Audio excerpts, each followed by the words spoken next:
Hello, it's the HBJ, and I'm at a old school, old time cemetery.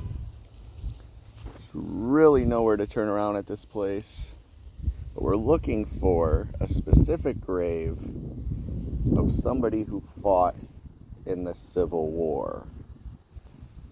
We're gonna walk around until we can find it. This is a very, very old cemetery.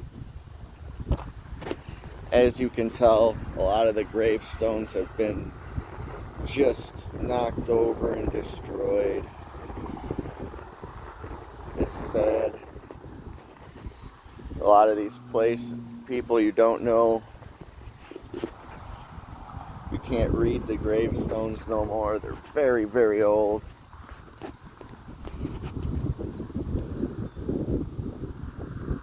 Let's see if we can find it. Here's one. It's hard to tell. Yep. See? The old limestone. At one point you can read it, now you can't. We're looking for Henry Brock, who fought in the Civil War. And apparently it's one that you can read. F-A-T-H. This is the father. It says Ratchke, May 1870 to November 1913. His wife, 1879 to 1900.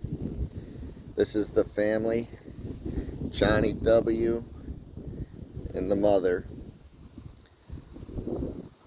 This is how people used to bury in the old days, 1879 to 1937.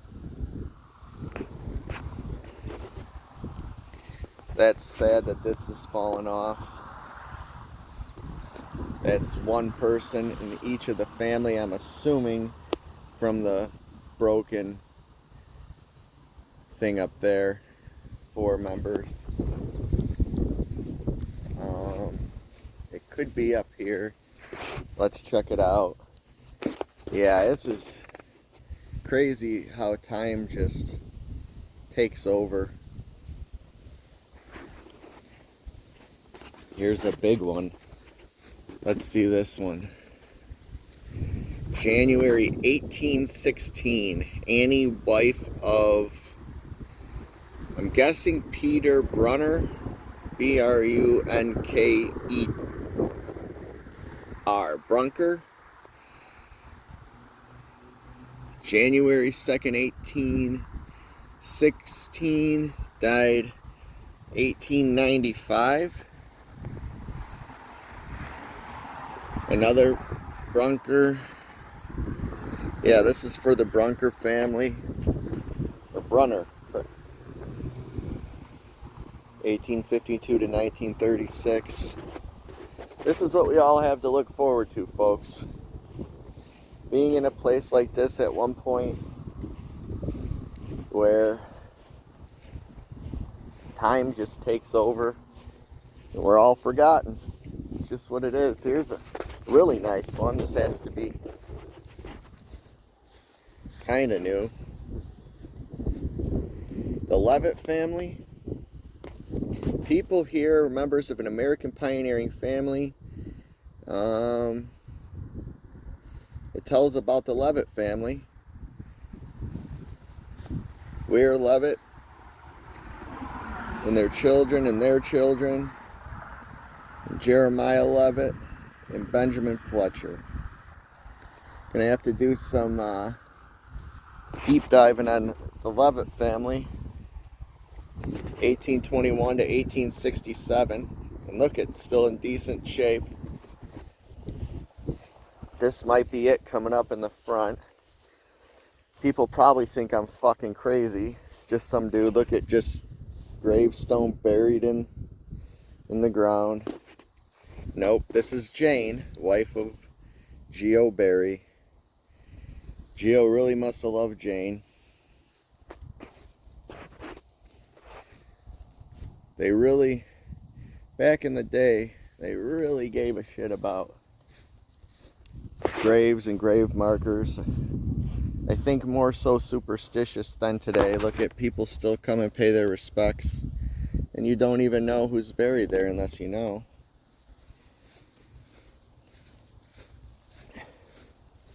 But the grave we're looking for, I'll try and flip it, but my phone really hard to see. Yeah, this piece of shit phone on the other side anymore. The Leinart family. Elizabeth S. died in 1862, 17 years old. 17 and 8 months and 1 day.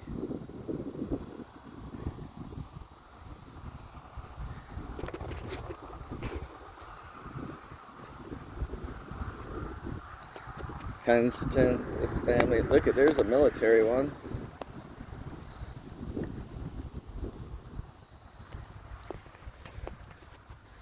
Richard Barr, member of Company K, 100th Regiment, Illinois Volunteers, died in Bowling Green, Kentucky. God bless you, sir. I'm going to fix something that fell on your grave.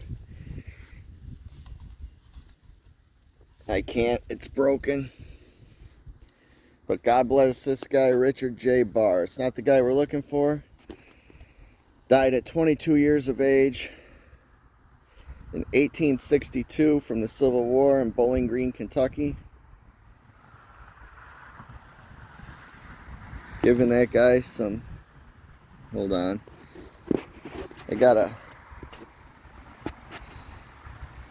There you go. Since I can't use the other end of my fucking phone today, we're gonna have to do selfie mode. That's sad but cool. 22-year-old man died in the Civil War. This family apparently had lots of bread. Lots of bread to be making something like this. This would even cost a lot of money today. And this was in the 1800s, early 1800s, 1820 to 1903, 1861, 1859.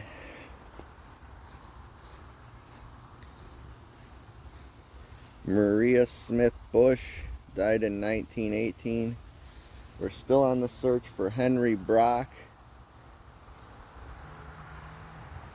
I'm assuming the ones with flags might have been people from military.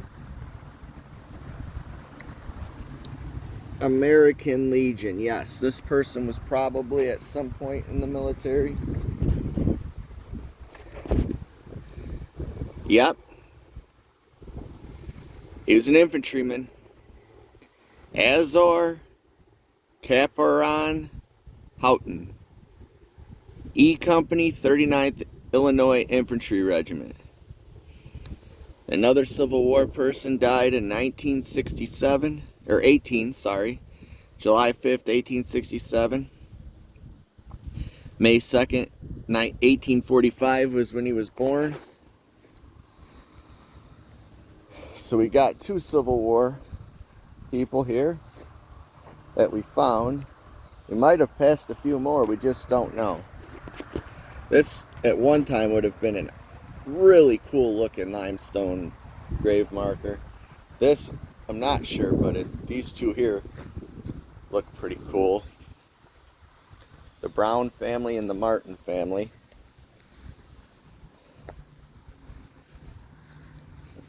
This is actually turning out to be a really big cemetery.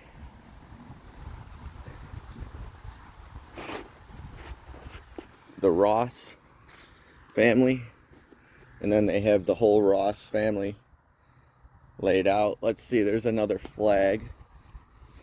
Let's see if these all mean Civil War. Yep. Maybe not the Civil War, but Jerry Kenston, 100th Illinois Infantry, Company H. Rest in peace, Jer. Every time we see an American flag. So that one in the front must have been an American flag. It must have been a military guy. We're gonna look specifically now for American flags because this is pretty big. Oh, here's one. Robinson. It doesn't say if he fought in the war. Died in 1923 as the flag.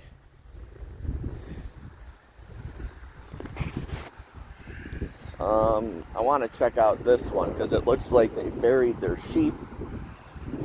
I want to see what this is all about.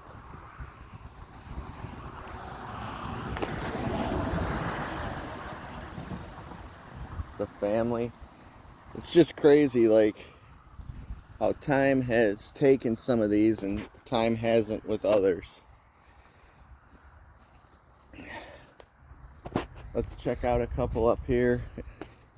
It's hard to walk in a place like this because you're trying to pay your respects and at the same time you're trying to walk around and not be disrespectful to the other graves. But in an old time place like this, people are just buried at random, just marked with letters, because they probably couldn't afford a burial place.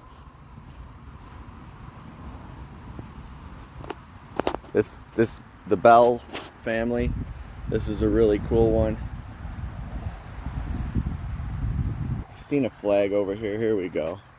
Let me see if I can flip this one more time because this selfie mode shit. Yeah, I have to either get a new phone or fucking find a way to fix this. Here's the one we were looking for, folks. Henry Brock. We'll find a couple more soldiers in here, but this is the one we came to find.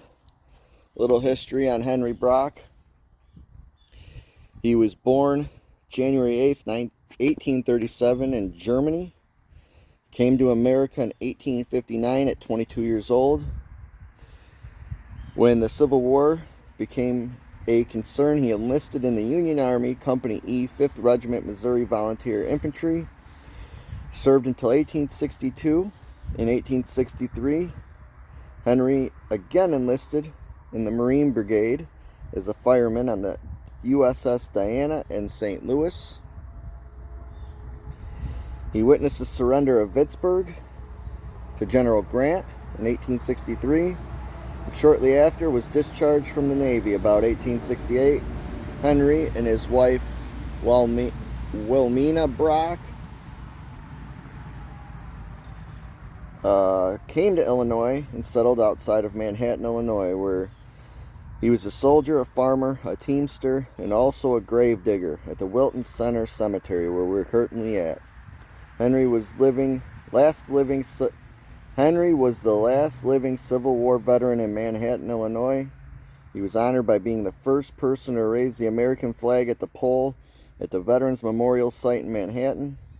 He was also the last living member of the H.B. Goddard Grand Army of the Republic, Post 736.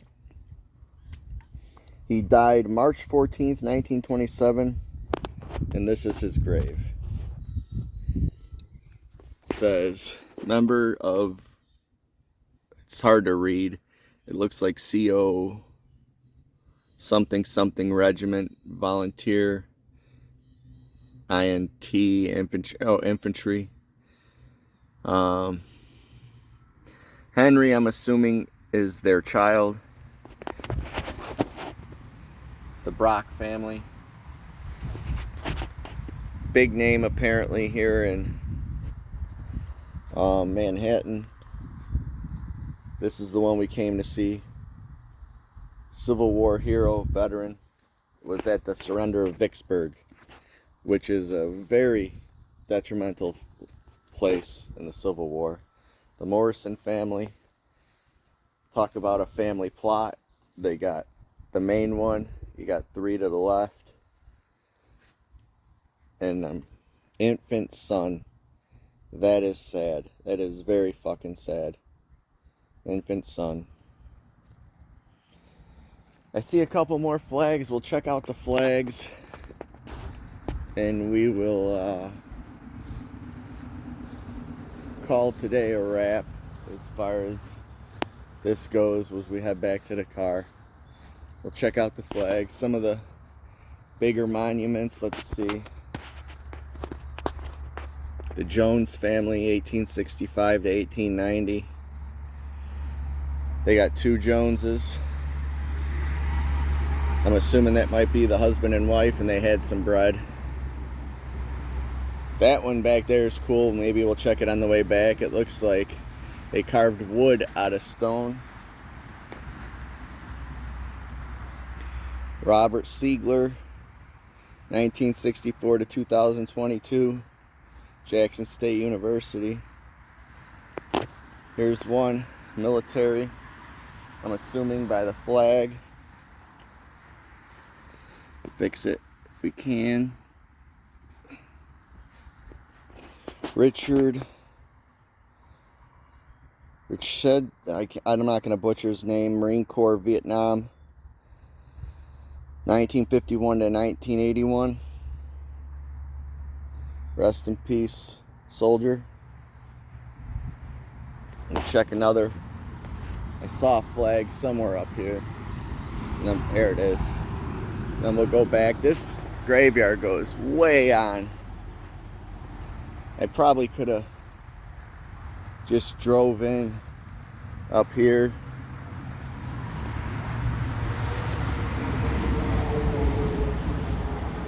Normandy. What a name, Normandy.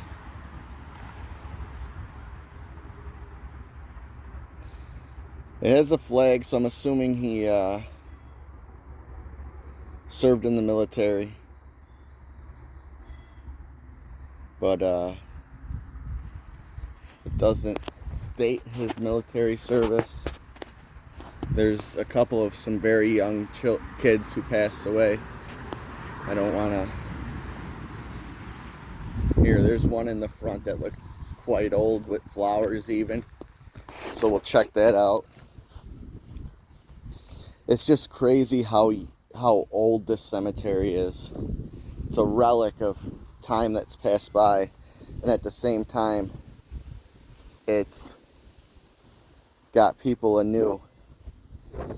Here we go. Two military members.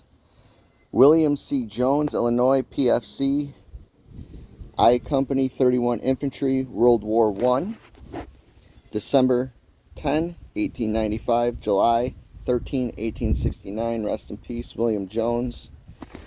Martin Jones, Illinois, Corporal, 58th Armored Infantry, 3 Battalion. World War II, March 1924 to 1945. So he made it to the end of the war and met his demise. So we got family, I'm assuming,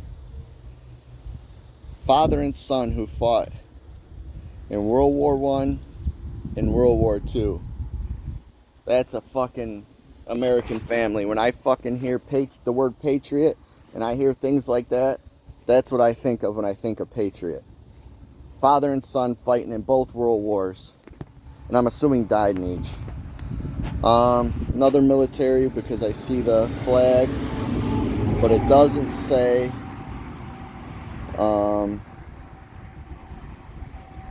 Wow, Ben and Leora both died in the same year. Born 2 years apart. Doesn't say his military service. Some might not. You just get lucky. Let's see this one. It's his wife, and then Everett Lloyd Flatt, Illinois. I don't know what that stands for. The LDST, United States Navy, in the Spanish-American War. That's a first. I haven't seen one of these. 1881 to 1964. Yeah, 1964. Spanish-American War. Everett, thank you for your service, sir. I'm going to say that from now on for every single one. Actually, we'll go to the actual flag and see what's at the actual flag. Maynard Benoit fought in the Korean War. Died in 90. Thank you for your service, sir. We'll go to Barn Schneider. It doesn't say his military service. This is something that holds near and dear to me because I have family that fought. I don't know any further back than World War II because my grandparents have since passed, but both my grandparents fought in World War II. One fought in also Korea. Family that fought in Vietnam, and I fought in GWOT. It's got the flag. George Barr. It doesn't say military service. We'll hit a couple of these back here, and we'll go to the flag, and we'll call that our day. Herschel Williams, Tech 4, U.S. Army, World War II. Thank you for your service, sir. We'll hit this one. Sorry about that. Got hit a button on my phone because I'm dumb. Paul Peterikis, PFC, U.S. Army, Vietnam. Thank you, sir, for your service.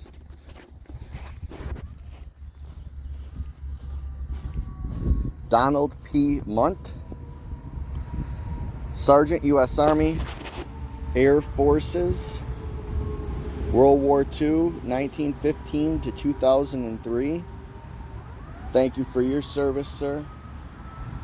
We got 2 or 3 more on this patch, and we'll keep going. I feel it's good to pay respects while I'm here. We saw the one we were coming for, Henry Brock, but we're gonna continue on. Geo Steinbach, Bravo Company 32 SD Engineering, ABF or AEF. I'm thinking that might be Air Force. Thank you, sir, for your service. Another infant grave will not be shown, but John H. Roots. It doesn't say his military service. Gonna fix another flag. Jones, Emmett Jones, died in 1985. Thank you for your service, sir. Oh, we have a whole bunch going this way. Gustav Björst, PFC, U.S. Army. Doesn't say battle war. Died in 1974. Assuming it could have been any number. We got the Benz. John Ben. Doesn't say his service. I'm trying hard not to forget anybody or leave anybody out. There's a lot of flags in this area. James W. Walker. Doesn't say his service. Thank you for your service. We got this one. This one we didn't. Gordon Murdy Jr., U.S. Army Specialist. We share a birthday. Gordon Murdy, God bless you, sir, sharing a birthday with me. Both specialists in the U.S. Army. Thank you, sir, for your service. Didn't think I'd run across something like that today. Sharing a birthday with another military guy and sharing the rank and sharing the service.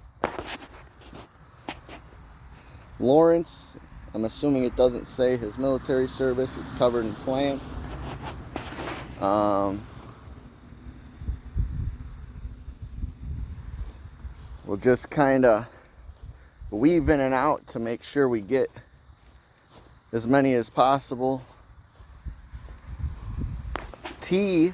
Sergeant Wallace Giles. I'm guessing he was an artillery guy. 779th AAA Headquarters Battery. By the signal, it looks, or the symbol, it looks like an artillery guy. 1918 to 1944. I'm assuming had to be a World War veteran. Thank you, sir, for your service. This is where we're getting a lot, and I don't want to stop, but I'm going to have to at some point. Martin Avis Mortensen, U.S. Marine, World War II, 1914 to 1974. Sir, thank you for your service. This whole part here is the Stevenson Mortensen family. This is what I call a family plot. John Avery Mortensen, SP5, U.S. Army, Vietnam. Thank you, sir, for your service. Now that's a family plot.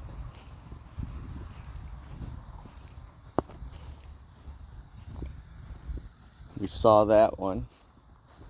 This one should be the last of this patch, and then we move on to the final patch and check out the memorial at the flag. I don't want to be ignorant, but I don't think I have the memory to keep recording everyone. Vernon Solberg, U.S. Army, World War II, 1918 to 1994. We'll get these two up here, work our way back, and hit the flag.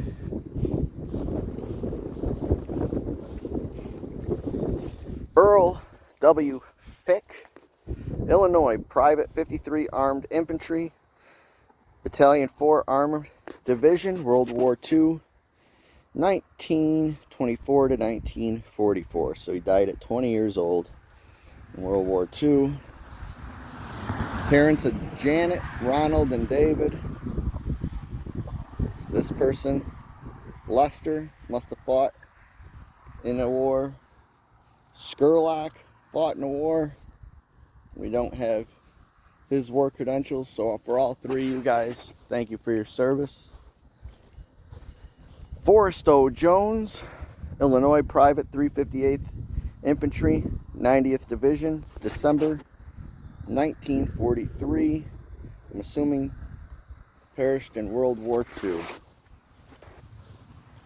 Making our way back, I'm assuming this also is a family plot, because they're all in a row. Might not be, but we'll see. This one's kind of beloved mother, Sherry Lee Gada.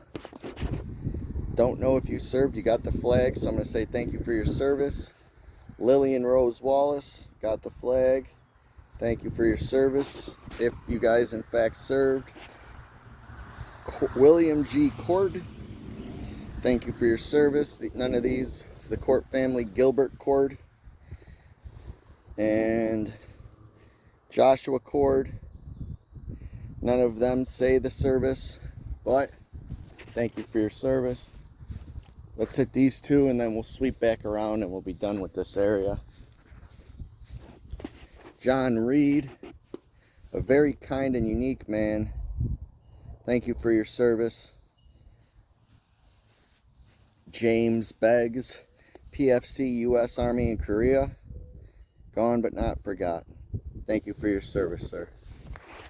Korea is one of them kind of sticky wars that people don't like to talk about and you don't hear a lot about.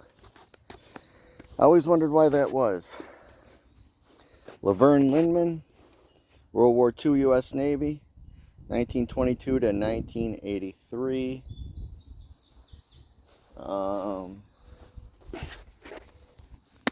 Dite, Edward Dite. Doesn't say his military service. This is just going to be one blanket. Thank you for your service. Raymond Jones. Doesn't say his service. We just got a bunch here we'll hit before we leave. Stricker, Irvin Stricker. Clyde Rovenhagen. Hope I said that right. Another Rovenhagen here. Glenn E. Thank you for your service. Here. Glenn E. Rovenhagen. Corporal U.S. Army in World War II. Bronze Star. You were a badass, sir. World War II. I called you sir, I know. It's something against what we do as enlisted men, but I say sir as a term of endearment, not as a military thing. Thatcher Frederick, doesn't say his military service in this last one here, and I will give you a blanket. Thank you for your service. We have Darwin Hancock. Everybody here, thank you for your service. They got an old school well water pump here.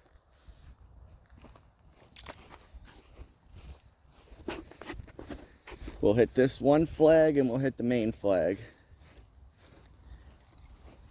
We'll head back to the car.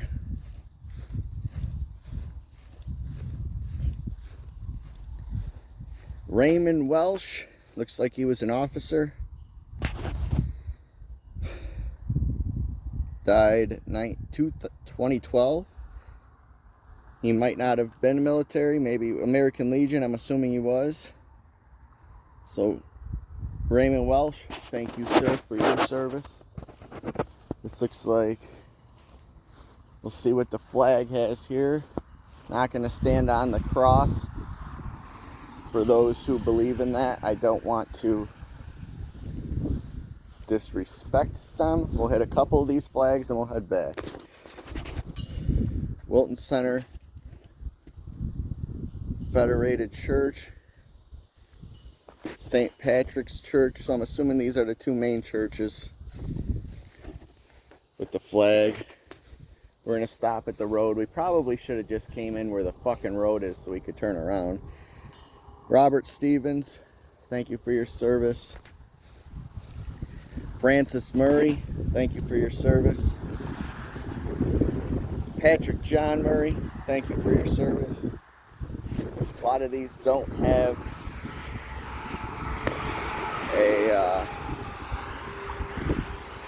anything written. Daniel Murray, thank you for your service. And we'll do this last one here. And then we'll walk back. Robert Stevens, thank you, sir, for your service. Didn't know that there was a turn-in over here, else we would have probably gotten all the graves.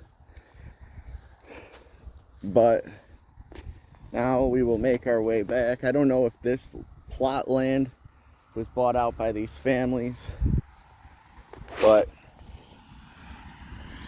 there you have it. This is an old cemetery with people who fought in the Spanish-American War, the Korean War, World War II, World War I, Vietnam.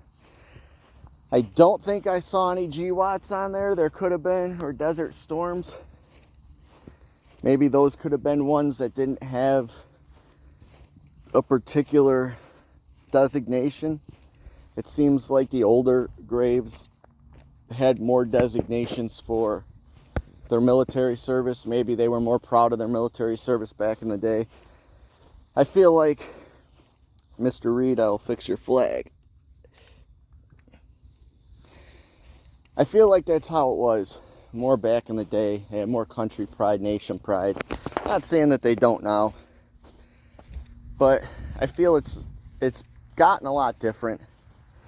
I feel like now the cool thing to do is to hate the United States for whatever reason and still live here. Infant daughter, so fucking sad to see some of these.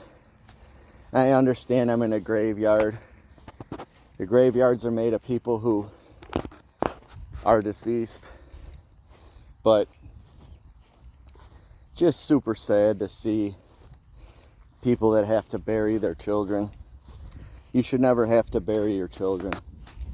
If someone fights in a war, that's one thing. I get that. You gotta do what you gotta do. You gotta fucking strap the boots on and go. But outside of that, it's just really a lot of these where you see infant children. I feel like those are the really old ones, and I feel like those are the ones where that kid was 11 when he passed. That kid was 19 when he passed. Like, They didn't fight in the wars. I mean, in cases like that, you shouldn't have to bury your kids. I'd be mentally gone probably for the rest of my life if I had to bury my child. I know you gotta pull up the old bootstraps and go, but that's something I don't know if I can mentally take and handle. Let's check out this one last flag up here. And that's something they did thinking about more than in the old days. I wouldn't say quite often, but a lot more often than they would nowadays.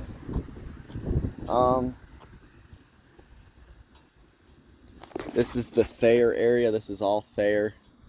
It's got the name on the road.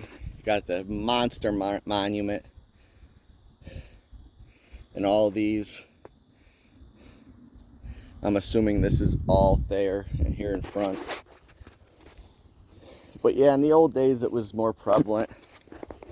Here you go with the Crawfords. It just says father, mother, Arthur. It has their names on here. Letitia, Francis, Estella. In the old days, people died of things that we don't die of today. Disease, like things that we know how to avoid, as far as immunizations and other things that they didn't have back then. So from my understanding, they had many children just to offset that. They knew that they were going to lose some children due to other things. So, very sad. I'm going to have to try and figure out a way to pull out of here safely without pulling into any part of this area and disgracing or degrading the land. Hopefully I have enough room and I am good enough at driving where I can just pull straight back. Well, this was a little more than we bargained for with Graves. We're coming for just Henry Brock and we got a lot more than we thought. This is the HBJ out.